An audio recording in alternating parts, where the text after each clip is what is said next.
নমস্কাৰ আপোনালোক সকলোকে পুনৰবাৰ মোৰ চেনেল এডি ইনফৰমেশ্যন আসামৰ অন্য এটা নতুন ভিডিঅ'লৈ স্বাগতম জনাইছোঁ।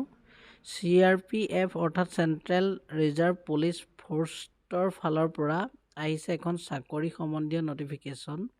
তেওঁলোকে 1458টা পোষ্টৰ কাৰণে নটিফিকেশ্যন প্ৰকাশ কৰিছে।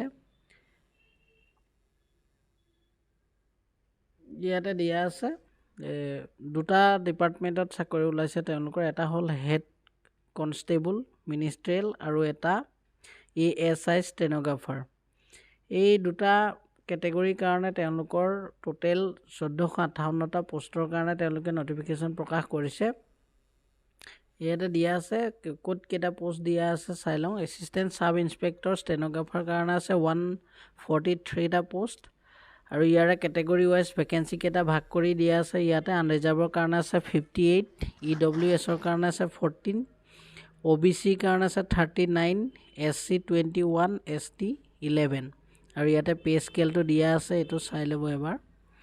হেড কনষ্টেবলৰ কাৰণে আছে মিনিষ্ট্ৰিয়েলৰ 1315 পোষ্ট আছে। কেটেগৰী ৱাইজ ভেকেঞ্চিখিনি ইয়াতে ডিভাইড কৰি দিছে।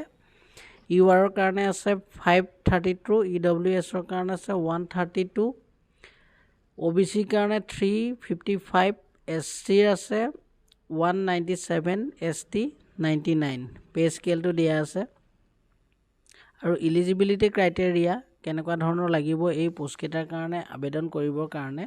এজ লিমিটটো 18 years to 25 years। এপ্লিকেশ্যনৰ ৰিচিভ কৰা লাষ্ট ডেটলৈকে আপোনালোকৰ এজ লিমিটটো 18 yearsৰ পৰা 25 yearsৰ ভিতৰত হ'ব লাগিব। আৰু কেটেগৰী ৱাইজ এজ ৰিলেক্সেশ্যন থাকিব। SC ST কাৰণে 5 years থাকিব, OBC MOBCৰ কাৰণে 3 years আৰু যদি এক্স ছাৰ্ভিচমেন হয় তেতিয়া তেওঁলোকৰ কাৰণে 3 years ৰিলেক্সেশ্যন থাকিব। আৰু এডুকেশ্যনেল কোৱালিফিকেশ্যন তেওঁলোক মেট্ৰিক বা হায়াৰ ছেকেণ্ডেৰী পাছ হ'ব লাগিব ৰিকগনাইজ বৰ্ড আৰু ইউনিভাৰ্চিটিৰ পৰা। আৰু এপ্লিকেশ্যন ফিজ এটা ল'ব, ইয়াতে দিয়া আছে। আনৰিজাৰ্ভ EWS OBCৰ কাৰণে 100 rupees ল'ব আৰু ST SC কাৰণে নালাগে, ফিমেল কেণ্ডিডেটৰ কাৰণে নাই, এক্স ছাৰ্ভিচমেনৰ কাৰণে তেওঁলোকে পে' কৰিব নালাগে।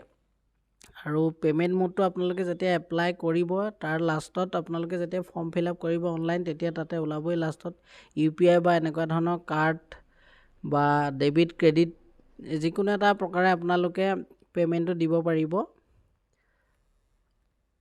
আৰু আপোনালোকে এই আবেদন প্ৰক্ৰিয়া কৰিবলৈ হ'লে আপোনালোকে অফিচিয়েল যিটো CRPFৰ ৱেবছাইট আছে www.crpfindia.com আৰু এটা আছে www.crpf.nic.in। এইকেইটাত গৈ আপোনালোকে সেই আবেদনসমূহ কৰিব পাৰিব।